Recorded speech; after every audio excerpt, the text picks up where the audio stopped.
नमस्कार दोस्तों, मेरा नाम है प्रतीक पुरी। आज आपको एक कहानी सुनाने के लिए आया हूँ।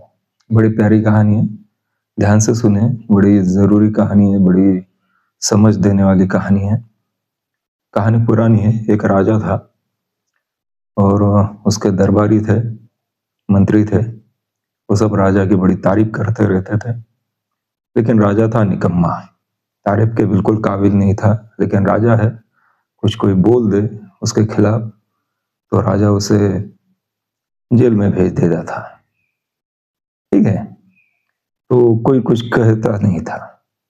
लेकिन सभी लोग ऐसे नहीं रहते, चाटुकार नहीं रहते, कुछ रहते हैं जो सच बोलने की हिम्मत करते हैं। तो उस राजा के आस पड़ोस में एक आदमी था, हिम्मत वाला था। कम से कम ऊपर से हिम्मत नहीं दिखा रहा था, लेकिन अंदर से हिम्मत वाला था। तो उसने एक बार सोचा कि कुछ करना चाहिए इसका इलाज। तो उसने कहा राजा से कि राजा जी, आप इतने महान हो, इतने ग्रेट हो, तो आप इस साधारण पोशाक मत पहनिए। ये जो साधारण कपड़े रहते हैं, बाकी लोग तो पहनते, आप राजा हो, आपको शोभा नहीं देता। आपको ऐसे कपड़े पहनने चाहिए कि हर कोई बोल सके कि देखो भाई, क्या कपड़े हैं, क्या ड्रेस पहनी है राजा ने। इसे कहते हैं कपड़े। तो मेरे पहचान के कुछ लोग हैं, कारीगर हैं, वो आपके लिए ऐसा कपड़ा बुनेंगे कि सब सारी दुनिया देखती रह जाएगी। तो राजा बहुत खुश हो गया, उसे तो फैशन करने का ही शौक था बड़ा। तो उसने कहा कि लेके आओ उन लोगों को, देखते हैं क्या होता है। फिर उस आदमी ने उन लोगों को बुलाया। तो वो कारीगर थे, कारीगर आए, उन्होंने बोला कि हाँ, हम ऐसे पोशाक बना देंगे कि सारी दुनिया देखते रह जाएगी, दंग रह जाएगी बिल्कुल। तो राजा ने कहा कि आपको क्या चाहिए। तो कारीगर बोले कि हमें सोना चाहिए, हमें चांदी चाहिए, और हम ऐसी पोशाक बनाएंगे कि वो सिर्फ दिखाई तो नहीं देगी उन लोगों को, यानी वही पोशाक ऐसी जादुई की पोशाक है, वो उन लोगों को नहीं दिखाई देगी जो झूठे और बेईमान है, सिर्फ उन्हीं को दिखाई देगी जो सच्चे और ईमानदार लोग हैं। तो राजा बहुत खुश हो गया, बाकी दरबारी भी बड़े खुश हो गए कि वाह क्या पोशाक है। तो फिर उन कारीगरों ने पोशाक बनाना शुरू कर दिया।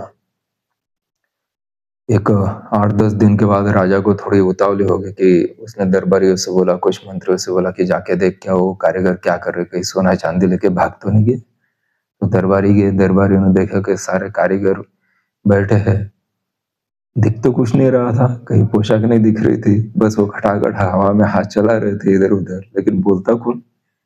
अगर बोल दे कि पोशाक दिख नहीं रही, पोशाक बनती हुई दिखाई नहीं दे रही, तो राजा बोला गया कि हम झूठे हैं, हम चाटुकार है, हम तो ऐसे ही उसको बातें बना रहे हैं।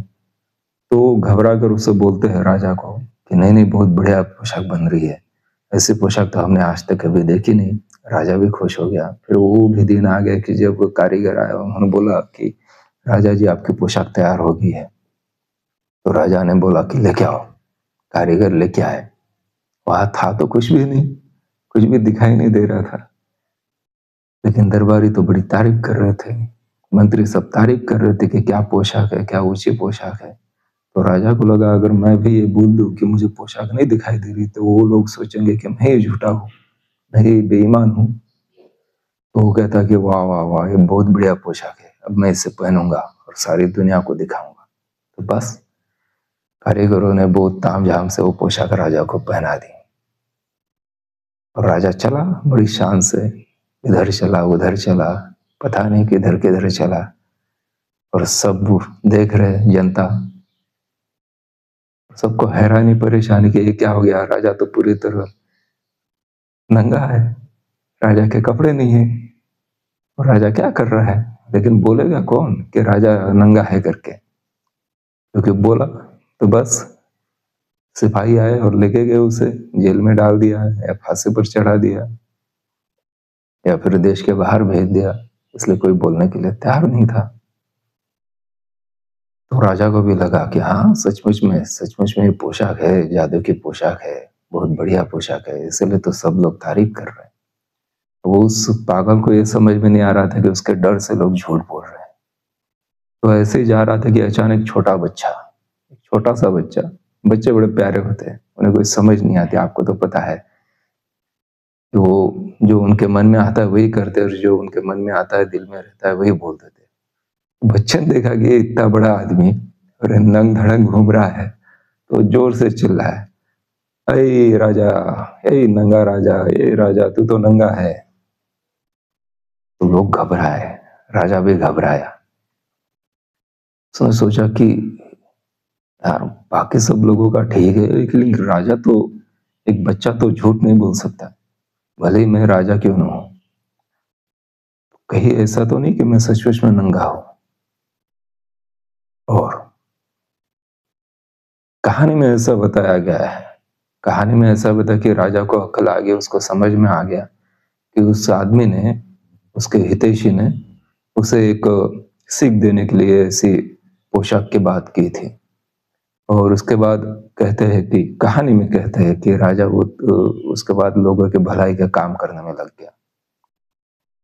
अब ऐसे राजा तो हर देश में रहते हैं, आपको पता है। जो सत्ता में जाते हैं वो खुद को राजा ही समझ बैठते हैं, लोग उनको चुन के देते हैं और वो राजा हो जाते हैं।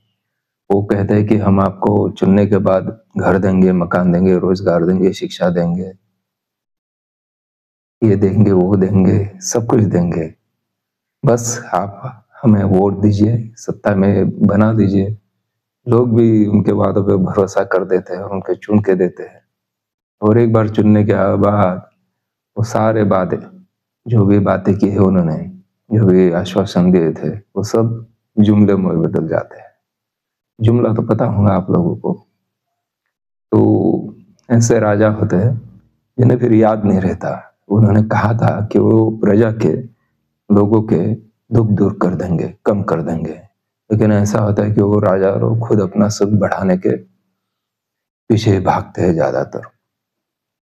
वो झूठ के पर्दों में रहते हैं, लेकिन असल बात है कि झूठ चाहे लाखों पर्दों में क्यों न रहे, वो दिखाई देता है, वो पर्दे उतरने लगते हैं। तो हमारे देश में भी एक ऐसा राजा है, झूठ के पर्दों में रहता है। उसे लगता था कि उसे कोई देख नहीं रहा है, लेकिन वो पर्दे उतरने लग गया है और सबको पता चल गया है कि राजा नंगा है। बस अब आपको हिम्मत करनी है और बोलना है जोर से। क्या बोलना है? कि राजा नंगा है, राजा तुम गद्दी छोड़ दो।